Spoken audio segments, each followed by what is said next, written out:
Howdy, y'all. I get a lot of requests and questions about a lot of the building structures and scenery on Otis Park. And since everything is scratch built, I try to honor those. And eventually I'll get around to answering all of them. I know I've answered some and made some how-tos on some of the stuff. But I think it's important to have the tools if you want to scratch build. So I'm going to go through some of the tools that I have and some of the use and some of the philosophy that I came up with. Now, about 10, 15 years ago, I decided I wanted to make a transportable kit. The genesis of that reason, I don't know why, but I wanted to be able to take it places for whatever reason. I don't remember why I decided to do that, but I'm really glad I did, because what it forced me to do was contain everything. So I have everything that I need to assemble. If I want to scratch build anything out of styrene or brass or whatever, I have all my tools handy. And I think that was pretty brilliant on my part. So for years and years and years, I've had this kit. Now, I don't remember where I bought this particular box, but I'm sure you can find things like it. It was for tackle or fishing or some kind of tool that's got a lid on it. And I put a little magnetic strip on there where I have some small pliers, clippers, needle nose pliers. I can put, I have some hemostats, which would come in handy for when you solder wires, screwdrivers, a bunch of tweezers. And up here I have some random stuff. I have a Dremel, and I have this Dremel that never really works. For brass work, when I used to do, before I did trains, I did a lot of scratch building for 110 scale RC crawlers and stuff. So to make bumpers, step bars, roll bars, that kind of stuff, I used to use this pipe bender. A pair of scissors. I also have a torch, which comes in handy for brazing. So you can solder brass, but if you want to do something durable, like when you're making bumpers or something for an RC crawler, brazing really helps. It's the same technique, but you're just more heat Weller soldering gun.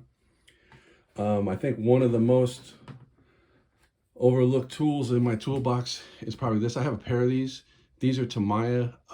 Actually, these are Dynamite. Tamiya didn't even make. I thought these were Tamiya.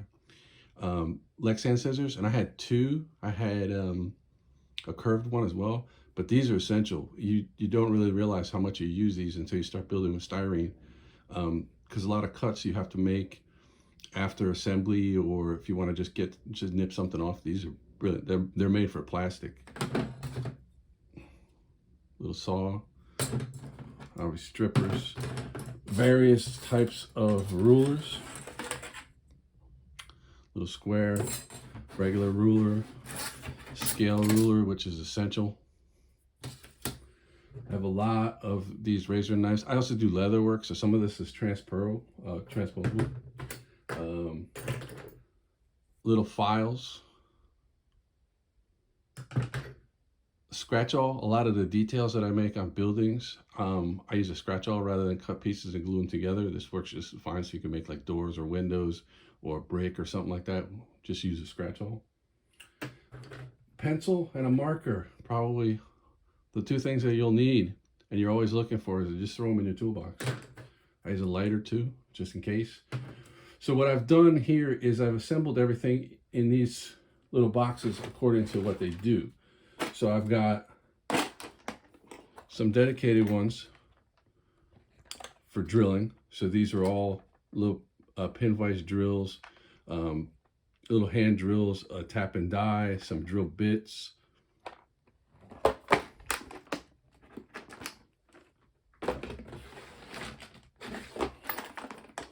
This one is for sanding and filing, and I also have some old Tamiya wrenches in there. But I've got all the little files. I've got hand files, little sticks that I've glued, sandpaper too.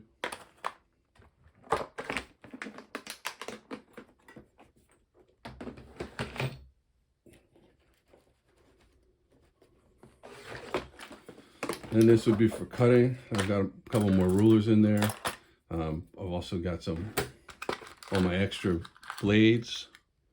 Buy them like this. This is the cheapest way I've ever found. You probably find them on YouTube, or most places will carry that kind of stuff. Those are blades for your X-Acto knife. And I also have I bought a set a while ago that had like chisels and all kinds of things. But there's one that's dedicated just for cutting. Plastic mostly. So the difference between if you have this and an X-Acto blade, these are for your longer, bigger cuts. If you're cutting sheets, if you're cutting longer pieces, this gives you a lot more stability when you cut, when you hold it, than the little knife. So I always use these for larger cuts. It's a little bit safer. And then the last one is all little screwdrivers and punches. So I've got all these little screw bits that I've collected over years, miniature screwdrivers, all like little jewelers type things, star drivers, hex drivers.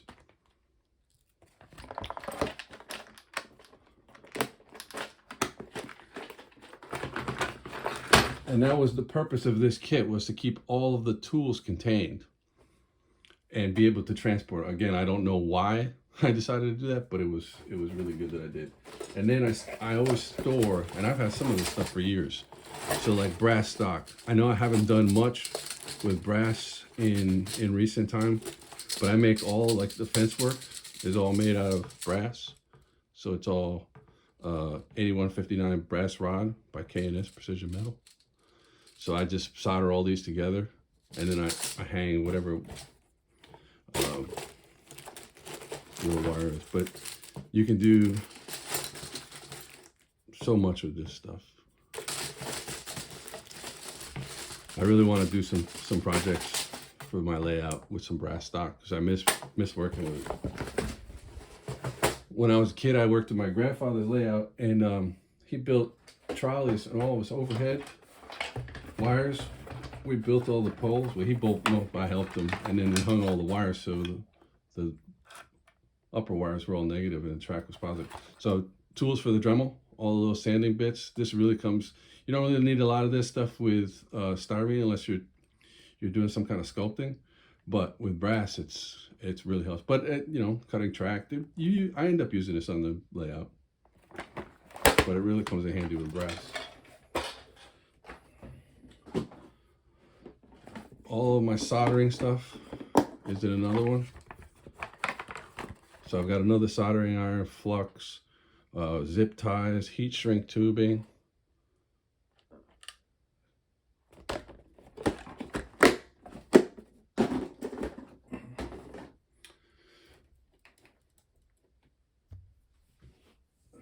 And then I build a lot of similar things, and I have been building with styrene over the years.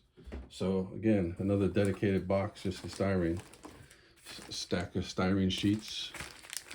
So you got different materials, different size, different thickness. I always have this stuff on hand because if I want to build something, I don't want to have to go and get it. And then I've got, kind of mushed it a little bit. I got to redo this. But I've got all of my other styrene stock in here. So these are all rods, different types of squares. So if you ever see like my AC units or anything like that, this is what I build all that stuff out of. Telephone poles, you name it, you can make anything with this. But this, having this like this separated, I always know what I'm out of.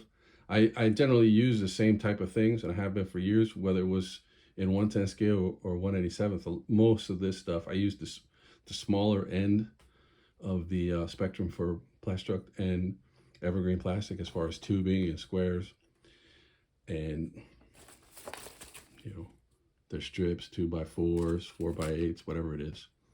But that's all contained in one box. So everything is pretty well organized, and I can usually take a pretty quick inventory. So if I have to go to the hobby store and I know I'm low on something, I can usually grab it. But I hope this helps. I hope this makes sense. But I think if you're going to get into scratch building, unless you're going to do one small project, but that is one of the aspects of this hobby that I enjoy the most, is the scratch building part. I want to build everything.